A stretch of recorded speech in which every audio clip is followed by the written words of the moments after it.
반갑습니다. 송주준입니다. 여러분들이 이미 잘 알고 계시는 것처럼 저는 직업 자체가 이 논평을 하는 게 직업 아닙니까?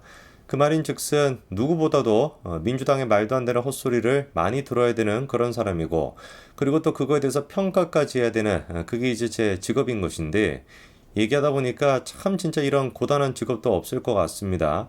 이게 뭐 헛소리라고 하는 것도 정도가 있고, 헛소리라고 하는 것도 뭐 횟수가 적으면 모르겠는데, 매일같이 진짜 막 마르지 않는 셈처럼 계속해가지고 헛소리를 해대고, 그리고 또 그 헛소리의 내용도 귀여우면 또 모르겠습니다. 귀여우면 좀 봐주기라도 할 텐데, 이거는 뭐 귀여운 수준이 아니라 막 저급하고 막 더러운 막 그런 얘기만 하고 앉아 있으니까, 그걸 막 온갖 곳에서 제가 그 얘기를 다 듣고 그에 대해서 평가까지 해야 되니까 얼마나 막 고단한 직업이겠습니까? 그랬더니만 바로 대본에 얘기가 나왔었죠. 이화영 측을 만나가지고 이재명의 의사를 전달하고 회유를 했다라고 하는 당사자로 지목이 됐던 사람이 바로 누구였던 겁니까? 박찬대였던 겁니다. 근데 이제 우리가 주목을 해봐야 되는 게, 뭐 이거는 뭐 다른 사람의 얘기도 아닌 것이고, 만났다라고 하는 사람이 지금 전달하고 있는 거예요. 박찬대 측에서 먼저 연락이 왔고, 억울한 게 있으면 당연히 돕겠다라는 식으로 만남을 인정을 했다라는 것이죠. 그리고 또 이후에 박찬대가 이전 부지사의 가족과도 접촉을 했다라는 것인데, 가족 누구를 만나겠습니까? 무슨 자식을 만나겠습니까? 뭐 누구를 만나겠어요? 당연히 이화영 씨의 아내를 만났을 것이다 라고 밖에 안 보이는 것이었는데, 이거는 지금 방금 말씀을 드린 것처럼 박찬대를 만났다라고 하는 사람이 하는 얘기잖아요. 아니 그럼 이걸 어떻게 부인할 수가 있겠습니까? 근데 진짜 민주당 쪽에서는 아까 말씀을 드린 것처럼 진짜 이런 면에서는 기발한 것 같아요. 어디서만 이런 말도 안 되는 얘기를 끌어오는지는 모르겠는데, 박찬대가 이제 그거에 대해서 해명을 했죠. 뭐라고 해명을 했습니까? 얘기를 들어보니까, 이화영 전 부지사님 구속되고 난 이후에 한 번도 만나보거나 면회를 한 적도 없다라고 박찬대가 해명을 했습니다. 그러면서 또 추가적으로 이화영 부인 되시는 분은 자기가 얼굴도 모른다라고도 박찬대가 얘기를 했었거든요. 그런데 아마 눈치 빠르신 분들은 어떤 식으로 박찬대가 말장난을 하는지 금방 캐치를 하셨을 것 같습니다. 애당초 박찬대에 대해 가지고 논란이 됐던 내용이 뭐였습니까? 이화영 씨 측근을 만난 사람이 박찬대다, 이거 아니었습니까? 근데 박찬대가 지금 해명했던 내용은 뭐예요? 이화영 부지사를 자기가 만난 적이 없다, 이렇게 얘기하잖아요. 근데 애당초 그거는 의혹의 내용이 아니잖아요. 우리가 지금 박찬대가 이화영을 만났냐 안 만났냐 이렇게 물어본 적이 없습니다. 박찬대가 이화영의 측근을 만났냐 안 만났냐 이렇게 물어본 것이지, 이화영을 만났냐 안 만났냐 이렇게 물어본 적이 없거든요. 전혀. 그런데 엉뚱하게 지금 동문서답을 하고 있는 것이죠. 언제 우리가 박찬대한테 이화영이가 구속되고 난 뒤에 만난 적이 있냐, 면회를 한 적이 있냐, 그 물어본 적이 있습니까? 완벽하게 그러니까 말을 지금 돌리고 있는 것이고, 그리고 또 심지어 아내에 대해서도, 이화영 그 부인에 대해서도 박찬대가 뭐라고 했습니까?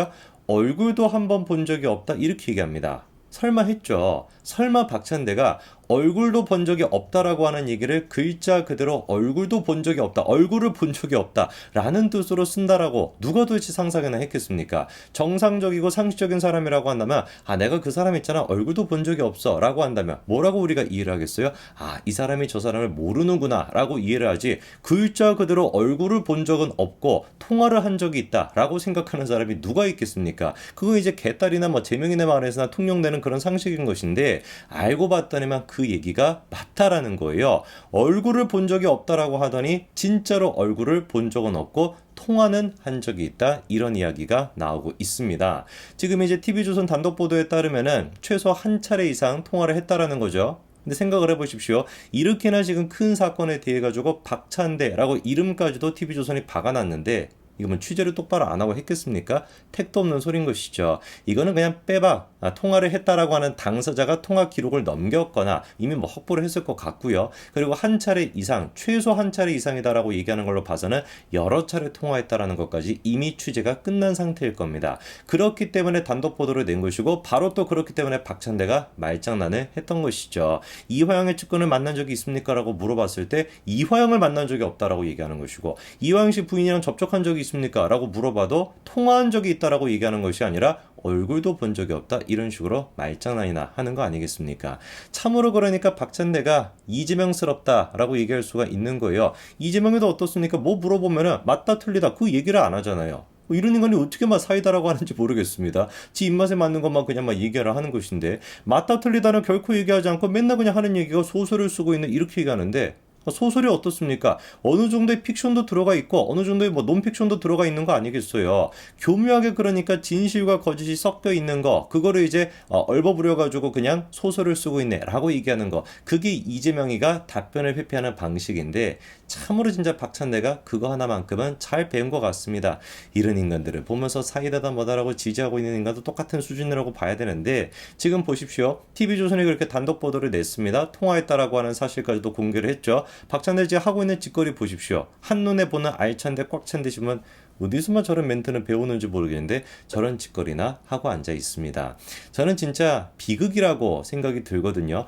박찬대 정도 되는 수준의 인간이 과거에 그냥 무슨 뭐 뭘 했는지도 사실 뭐 잘 모르겠는데 뭐 뻔한 거 아니겠습니까? 지금 이제 하고 있는 꼬라지 보십시오. 가가지고 저렇게 이재명의 코딱지나 떼주는 인간 그게 박찬대의 수준인데 저런 인간이 금배지 달고서 그냥 막 설치고 댕기고 민주주의다 뭐다 뭐 개딸들이다 뭐다 이런 거를 외치고 다니는 거 그거 자체가 국가적인 망신인 거 아니겠습니까? 저 지금 코딱지 따주는 거 같은 경우도 요즘 뭐 박찬대 같은 경우는 뭐라더라 코딱대 뭐 이렇게 이제 별명도 붙였다라고 하는데 저 장면도 제가 조금 더 리얼하게 보여드릴게요. 굳이 그럴 필요가 있나 싶긴 한데 박찬대 우리가 수준을 보기 위해 가지고 리얼하게 한번 보여드리겠습니다. 저거 보십시오. 이건 또 움직이는 동영상인데 박찬대가 저렇게 이재명의 코딱지까지 떼주고 있는 장면을 우리가 확인할 수가 있죠. 저 진짜 뭐 퓰리처 상감인 것 같은데 일반적으로 우리가 사람이 갑자기 손이 이렇게 막 확 들어와가지고 제 코로 막 손이 들어온다라고 한다면 어떤 반응을 보이겠습니까? 막 화들짝 놀라가지고 왜 이래 이래야 되는 게 정상 아니겠어요? 이재명도 마찬가지인 거예요. 이재명 같은 거도 살짝 흠칫하는 거 하더니만 코딱지 떼주려고 하는 그 자세에 대해 가지고 그냥 자기를 내려놓지 않습니까? 내 코딱지를 떼주시오 이러면서 이제 박찬대한테 그냥 자기 코를 맡기잖아요. 모든 게 그냥 다 비정상이라는 겁니다. 일상적이고 정상적인 사람이라고 한다면 오늘 한번 실험해보세요. 그 뭐 영상 보시는 분들 중에 결혼하신 분들 많으실 테니까 한번 실험해 보십시오. 갑자기 가가지고 이제 막 코딱지 떼주겠다라고 하면 손 치워라고 그냥 막 때리나 때리겠지. 누가 그냥 내 코를 내밀고 있는 사람이 누가 있겠습니까? 부부 사이라도 그렇게 안 하는 것이고요. 친구 사이라도 그렇게 안 하는 겁니다. 정확하게 저게 가능한 건 누구기 때문에 가능한 거예요? 개딸들이기 때문에 이재명 정도 되는 사이비 종교 지도자 정도 되는 사람이 돼야 그래야지 코딱지도 떼주겠다라는 생각을 하는 것이고 코딱지를 떼주시오라고 코를 내놓을 수 있는 수준이 된다라는 것이죠.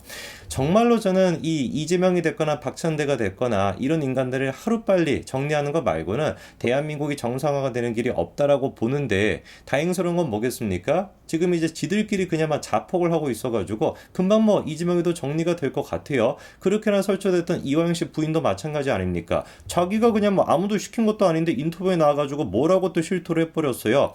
이화영이 이재명의 방북을 보고했다라고 하는 내용을 자기가 인터뷰에 나와가지고 실토하지 않았습니까? 정확하게 그러니까 이거는 빼박 이재명이한테 제3자 뇌물죄를 적용할 수가 있는 것이죠. 이화영이 분명히 대북 송금에 대해서 대북 사업에 대해서 누구한테 보고했다? 이재명한테 보고를 했다. 그리고 이 내용을 누가 실토를 했다? 이화영 씨 부인이 실토를 했다라는 것이죠. 사실 뭐 이 내용에 따르면 제가 보기에 제3자 뇌물죄 이런 수준이 아니라 그냥 직접적인 뇌물죄까지도 적용시킬 수 있을 것 같은데 그리고 이제 그나마 최후의 진짜 카드로 이재명이 의지할 수 있었던 게 뭐가 있었습니까?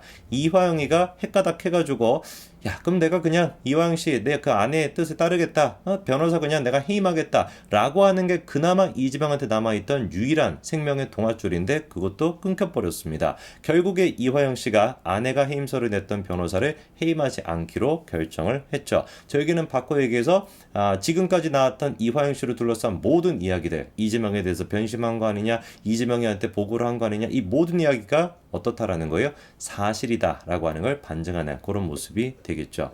뭐 얼마 안 남은 것 같습니다. 대북 송금 사건 같은 경우는 어떻게 보면은 이재명을 둘러싸고 가장 큰 사건 중에 한 가지거든요. 이게 이제 특가법이 적용이 되기 때문에 1억만 넘더라도 무기징역까지 처해질 수가 있는데 지금 이제 이화영 씨가 이재명을 위해서 보냈다라고 주장하는 금액만 하더라도 이게 지금 한 800만 달러 가까이 되지 않습니까?